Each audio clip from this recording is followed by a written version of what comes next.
নমস্কার বন্ধুরা, আমি সুজাতা আমার রান্নাঘরে সবাইকে স্বাগত। তো আমি আজকে একটা নতুন রেসিপি করব, নারকেল দিয়ে আর লতি আমি ভাজা করব। এই দেখুন লতি তুলতে চলে এসেছি। দেখুন জল হয়েছে এখানে খুব, এই জলের ভিতরেই লতি আছে। এখান থেকেই আমি তুলে নেবো সব লতি। এই দেখুন কত বড় বড় লতি হয়েছে। এই দেখুন এইটুকু গাছ, এর মধ্যেই কি সুন্দর হয়েছে, রাস্তার ভিতর দিয়ে দেখুন উঠেছে ইট পাতা তার মধ্যে দিয়ে। আর এই দেখুন এতগুলো আমি নিয়ে নিয়েছি, এতগুলো হয়েছে, মানে এতই হয়ে যাবে। বেছে নিচ্ছি, এই সরু সরু লতিয়েই খেতে ভালো লাগে। এই দেখুন সব আমি বেছে নিয়েছি। আমি এখন নারকেল কুড়িয়ে নেব। অর্ধেক নারকেল ছিল আমার আগের, এই জন্যে এই অর্ধেকেই আমি কুড়িয়ে নিচ্ছি। নারকেল কোড়ানো আমার হয়ে গেছে, নারকেল আমি বেছে নিচ্ছি। বাটা হয়ে গেছে, আমি এখন তুলে নিচ্ছি। কাঁচা লঙ্কা আর রসুন আমি বেটে নেব।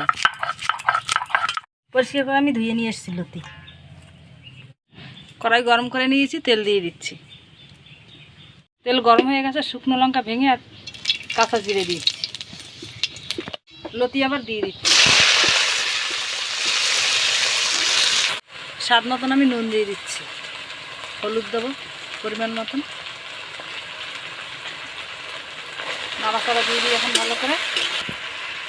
কাঁচা লঙ্কা আমি বাটিনি, থেতো করে নিয়েছি। এই দেখুন আদা আদি করে পুরো বাটিনি লঙ্কা।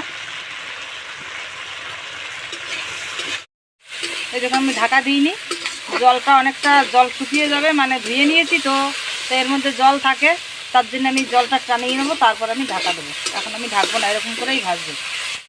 এই দেখুন বাদামি কালার করে আমি ভেজে নিয়েছি, এখন আমি তুলে নিচ্ছি। এই দেখুন এরকম করে ভেজে নিয়েছি। এই কড়ার মধ্যেই তেল দিয়ে দিচ্ছি। নারকেল আমি ভেজে নিচ্ছি, বাটা নারকেল। অল্প করে হলুদ দিয়ে নেব।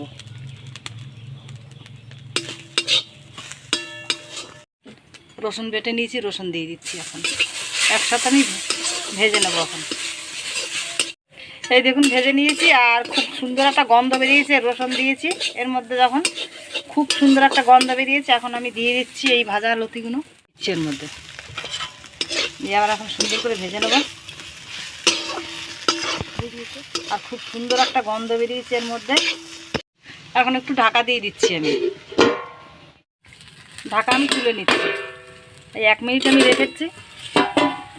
এই দেখুন কি সুন্দর হয়েছে, পুরো গলে গেছে। এখন একটুখানি ঢাকা দিয়ে এর জন্য রেখে দিয়েছিলাম আমি, হয়ে গেছে। দেখুন লতি ভাজা কেমন হয়েছে। এরকম রান্না আরও নতুন নতুন দেখার জন্য চ্যানেলটিকে সাবস্ক্রাইব করে রাখুন। রেসিপিটা দেখে যদি ভালো লাগে, লাইক কমেন্ট শেয়ার সাবস্ক্রাইব অবশ্যই করে দিন।